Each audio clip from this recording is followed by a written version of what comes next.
جان رکھو کہ اللہ ہی زمین کو اس کے مرنے کے بعد زندہ کرتا ہے۔ ہم نے اپنی نشانیاں تم سے کھول کھول کر بیان کر دی ہیں تاکہ تم سمجھو۔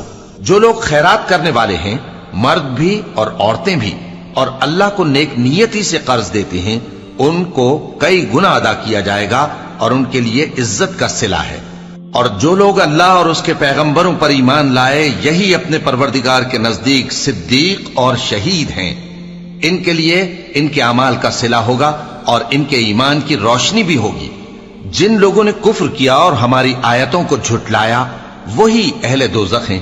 جان رکھو کہ دنیا کی زندگی محض کھیل اور تماشا اور زینت و آرائش اور تمہارے آپس میں فخر و ستائش اور مال و اولاد کی ایک دوسرے سے زیادہ طلب و خواہش ہے۔ اس کی مثال ایسی ہے جیسے بارش کہ اس سے اگنے والی کھیتی کسانوں کو بھری لگتی ہے، پھر وہ کھیتی خوب زور پر آتی ہے، پھر اے دیکھنے والے تو اس کو دیکھتا ہے کہ پک کر زرد پڑ جاتی ہے، پھر چورا چورا ہو جاتی ہے۔ اور آخرت میں کافروں کے لیے عذاب شدید اور مومنوں کے لیے اللہ کی طرف سے بخشش اور خوشنودی ہے۔ اور دنیا کی زندگی تو دھوکے کا سامان ہے۔ بندو اپنے پروردگار کی بخشش کی طرف اور جنت کی طرف لپکو جس کا عرض آسمان اور زمین کے عرض کا سا ہے، اور وہ ان لوگوں کے لیے تیار کی گئی ہے جو اللہ پر اور اس کے پیغمبروں پر ایمان لائے ہیں۔ یہ اللہ کا فضل ہے، جسے چاہے عطا فرمائے، اور اللہ بڑے فضل کا مالک ہے۔ کوئی مصیبت زمین میں اور خود تم پر نہیں پڑتی مگر پیشتر اس کے کہ ہم اس کو پیدا کریں، ایک کتاب میں لکھی ہوئی ہوتی ہے، اور یہ کام اللہ کو آسان ہے۔ تاکہ جو فائدہ تمہیں حاصل نہ ہو سکا اس کا غم نہ کھایا کرو، اور جو تم کو اس نے دیا ہو اس پر اترایا نہ کرو۔ اور اللہ کسی اترانے اور شیخی بگاڑنے والے کو دوست نہیں رکھتا، جو خود بھی بخل کریں اور لوگوں کو بھی بخل سکھائیں۔ اور جو شخص روگردانی کرے تو اللہ بھی بے نیاز ہے، لائق حمد و ثنا ہے۔ ہم نے اپنے پیغمبروں کو کھلی نشانیاں دے کر بھیجا اور ان پر کتابیں نازل کی اور میزان عدل، تاکہ لوگ انصاف پر قائم رہیں۔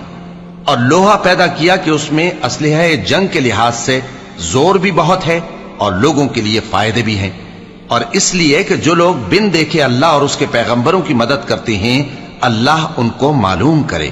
بے شک اللہ زور آور ہے، غالب ہے۔ اور ہم نے نوح اور ابراہیم کو پیغمبر بنا کر بھیجا اور ان کی اولاد میں پیغمبری اور کتاب کے سلسلے کو وقتاً فوقتاً جاری رکھا۔ سو بعض تو ان میں سے ہدایت پر ہیں اور اکثر ان میں سے نافرمان ہیں۔ پھر ان کے پیچھے انہی کے قدموں پر اور پیغمبر بھیجے، اور ان کے پیچھے مریم کے بیٹے عیسیٰ کو بھیجا، اور ان کو انجیل عنایت کی، اور جن لوگوں نے ان کی پیروی کی ان کے دلوں میں شفقت اور مہربانی ڈال دی۔ اور ترک دنیا والی نئی بات تو خود انہوں نے نکال لی، ہم نے ان کو اس کا حکم نہیں دیا تھا، مگر انہوں نے اپنے خیال میں اللہ کی خوشنودی حاصل کرنے کے لیے آپ ہی ایسا کر لیا تھا، پھر جیسا اس کو نبھانا چاہیے تھا نبھا بھی نہ سکے۔ پس جو لوگ ان میں سے ایمان لائے ان کو ہم نے ان کا اجر دیا، اور ان میں بہت سے نافرمان ہیں۔ مومنو اللہ سے ڈرو اور اس کے پیغمبر پر ایمان لاؤ، وہ تمہیں اپنی رحمت سے دگنا اجر عطا فرمائے گا اور تمہارے لیے روشنی کر دے گا جس میں تم چلو گے، اور تم کو بخش دے گا، اور اللہ بخشنے والا ہے، مہربان ہے۔ یہ باتیں اس لیے بیان کی گئی ہیں کہ اہل کتاب جان لیں کہ وہ اللہ کے فضل پر کچھ بھی قدرت نہیں رکھتے، اور یہ کہ فضل اللہ ہی کے ہاتھ میں ہے، وہ جس کو چاہتا ہے دیتا ہے، اور اللہ بڑے فضل کا